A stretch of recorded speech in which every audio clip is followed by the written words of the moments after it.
Customer service workers have a challenging and mostly thankless job.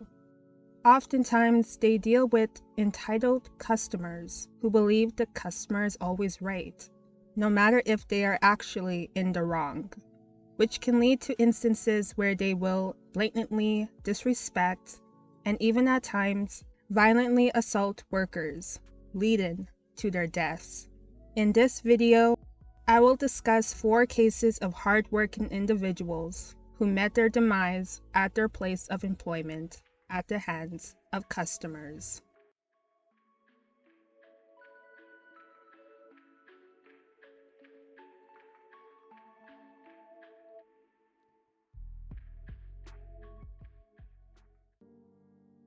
"41-year-old Lita Willis was a longtime cashier of about 10 years at a Big Bear supermarket located in Decatur, Georgia. At the time of her death, the entire world was facing a global crisis, the COVID-19 pandemic. And during that time, lots of individuals utilized any means to prevent illness and reduce the spread, such as by wearing a mask. Willis had approached a customer on June 14, 2021 after 1 p.m., who she believed was a direct threat to the health and safety of everyone at the store. And in doing so, she had no way of knowing what would happen next. Apparently, Willis had gotten into a mask dispute with a 30-year-old customer named Victor Tucker Jr. Tucker, who was wearing a mask, was asked by Willis to pull it over his face, as it was not fully covering his nose and mouth, but he refused. The irate Tucker left the store without buying anything, but came back inside, went up to Willis, and pulled out a handgun and shot her. Terrified customers described hearing gunshots and diving to the floor, fearful that the shooter might kill everyone inside.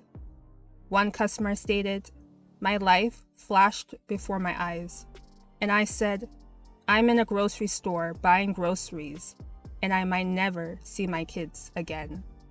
Tucker then directed his fire at 54-year-old Danny Jordan, who was working a part-time security job at the store. The deputy returned fire, but both ended up being injured in the exchange of fire. The deputy was hit twice by gunfire, and a bulletproof vest he was wearing saved his life.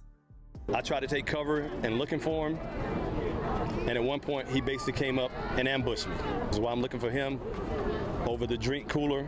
I'm on one side of the drink cooler at the end of the register. He's on the other side, and he ambushed me. And he just came up and started shooting. A second cashier was also grazed by a bullet in the shootout. Tucker was shot multiple times and tried to crawl out of the supermarket's front doors when he was stopped and arrested by the 2 responding police officers. Upon his release from the hospital, Tucker was booked into the county jail on counts of malice murder, aggravated assault on an officer, and aggravated assault with intent to murder. Willis was taken to Grady Memorial Hospital, where she passed away. The fatal incident was not Tucker's first encounter with the criminal justice system. Jail records indicate he has been arrested numerous times in the past decade on misdemeanor charges ranging from driving under the influence to family violence. In May 2018, Tucker was arrested for multiple charges, including cruelty to children and battery related to family violence. The details of the incident that led to those charges aren't clear, but according to court records, he was sentenced to 2 years on probation after pleading guilty to simple battery and battery. The third-degree cruelty to children charge was dismissed, along with 1 count of obstruction of law enforcement and 1 count of battery. He was also ordered to undergo a psychiatric evaluation, attend parenting classes, and have no contact with the victims until those classes were complete. Also in February 2020, He was arrested on account of felony terroristic threats and acts, but they were dismissed. As well, on June 13, 2012, Tucker was arrested on a misdemeanor count of battery, and according to court records, he was sentenced to a year on probation and 6 anger management classes, along with a fee. According to a former supermarket employee, encountering irate customers at the store is not unusual and is pretty much the norm. She stated, "We had to deal with a lot of different people coming in. Some people had attitude problems and stuff, and they get smart with us. But we have to ignore that because we have to do our job." Ray Kim, who owns the store, described Willis as a kind and loving woman whose family he had known for 15 years. Willis was also described as being part of management, where she worked customer service and always helped out in training cashiers and just being a good person all around. 24-year-old Daniel Gordon was a mechanic at Tires Plus, and he had worked there for less than a year before his life was tragically taken over a foolish mistake. On December 31st, 2022, at around 1:30 p.m., Gordon was shot and killed on the job after a customer, 30-year-old Quandarius McDowell, mistook him for someone who was trying to steal his car. Earlier in the day, McDowell left his Kia Forte at Tires Plus in the business parking lot to get it repaired.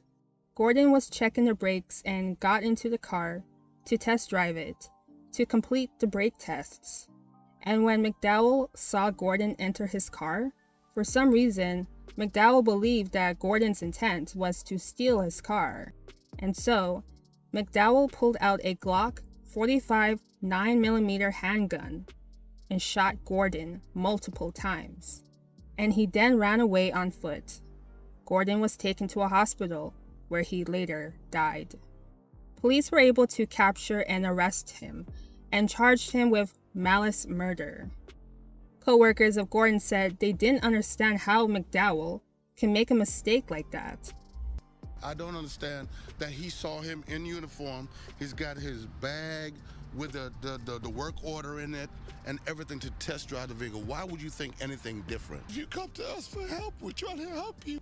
Friends and family are now grieving the loss of a young man who was killed for doing his job. Just being able to teach somebody, I just couldn't imagine how it could be for it to be his mother or his father or anything like that, because I just know how close I was to him from being a coworker. I could only imagine the people that saw him outside of work uniform. Edwards described Gordon as an ambitious man who was always smiling and happy. Gordon had a longtime girlfriend of 8 years, Amari Bowden, who said that she and Gordon had plans to get married and have kids. For him to be taken away from us so violently is not something we expected. Amari said although he graduated from Fort Valley State University with a bachelor's in science, he had a passion for working on cars.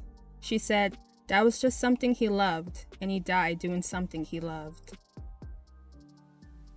26-year-old Britney Mak was employed at a Subway located in Atlanta, Georgia. She had worked there with another coworker, 24-year-old Jada Statham, and they had both only worked there for less than a month, but were described as model employees by the store owner, Willie Glenn. Macon and Statham had also lived together and were best friends, and according to a relative, they were romantically involved as well. Statham was also a mom to her 5-year-old son, and Macon even loved him as her own.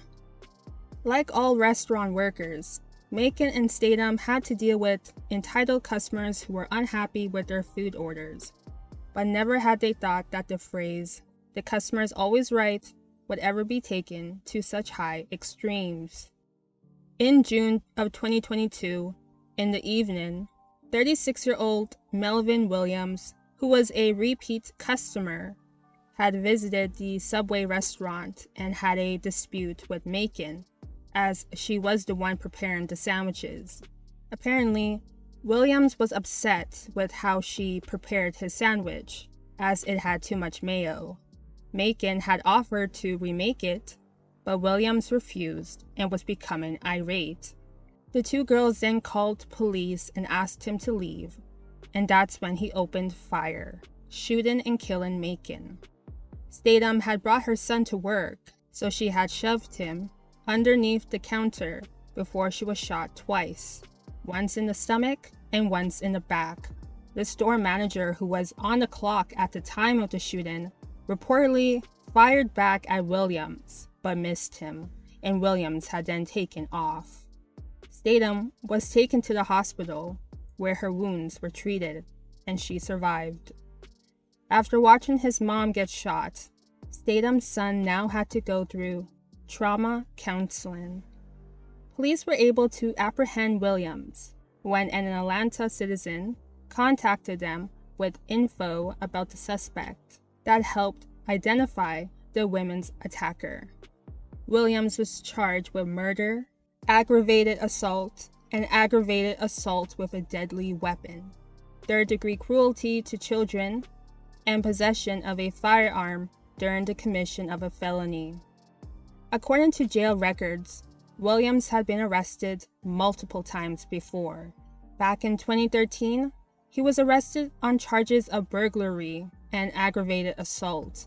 Just 3 months prior to the shootings, he was arrested on charges of aggravated assault and cruelty to children, and he was out on bond when he went to the Subway restaurant where he committed the shootings. The Subway store owner shared his thoughts on the event and said, "It just breaks my heart to know that someone has the audacity to point a weapon and shoot someone for as little as too much mayonnaise on a sandwich." Deputy Chief Charles Hampton with the Atlanta Police Department said this could have been avoided. Someone who failed to resolve a conflict by just walking away, having a conversation to just reorder a sandwich, decided to take actions into his hands, and now we have families who are devastated. Macon's family described her as a smart and sweet girl who had paid for a family reunion so everyone could get together only a month prior to the shooting. The whole family was supposed to meet up again in Savannah for the 4th of July. In a statement regarding the event, Macon's family said she was beautiful and loving, very vocal, would stand up for herself and others. She was caring and loved life and her family.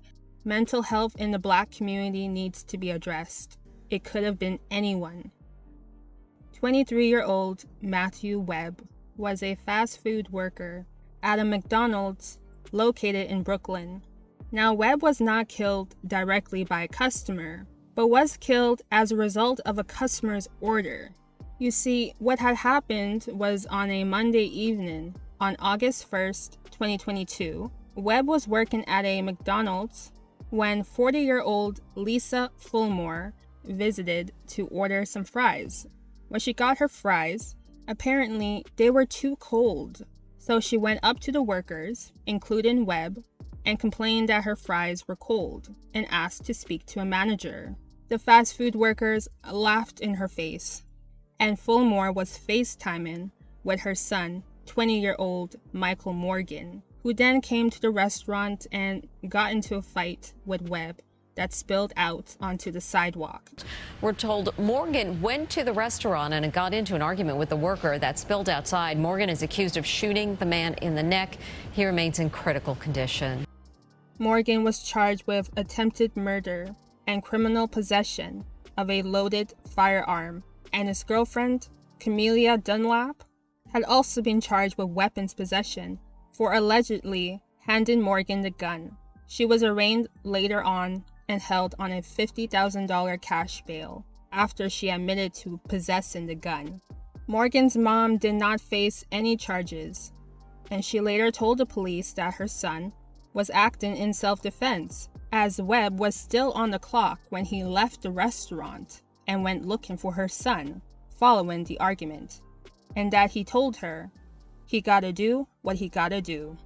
It was revealed that Morgan had 13 prior arrests on his record, and that he had previously been arrested several times, including for grand larceny in 2019 and assault and death of service in 2018.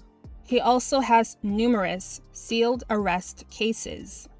Morgan had also allegedly confessed to a separate 2020 murder after his arrest for shooting Webb. That 2020 shooting reportedly left 28-year-old Kevin Holloman dead as an unintended target. Morgan was allegedly after Holloman's cousin when he shot Holloman instead, and that shooting happened just blocks from the McDonald's where he shot Webb. After spending several days on life support, he was declared brain dead, and so Morgan faced upgraded homicide charges.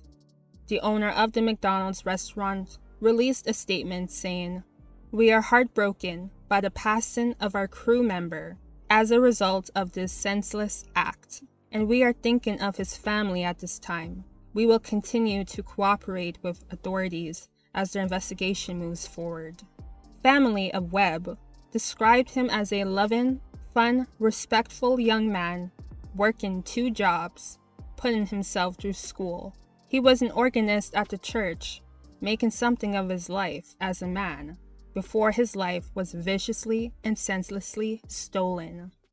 That is all for now on these cases. Please remember that people who work in fast food or retail or anything related to customer service are just trying to do their job to the best of their abilities so that they can provide for themselves or their families. They should be able to go home after a long day at work and not leave in a body bag, never to return home again. Please make sure to like, comment, subscribe, and share this video. Your support is greatly appreciated. And I will see you next time on Melanin Mysteries.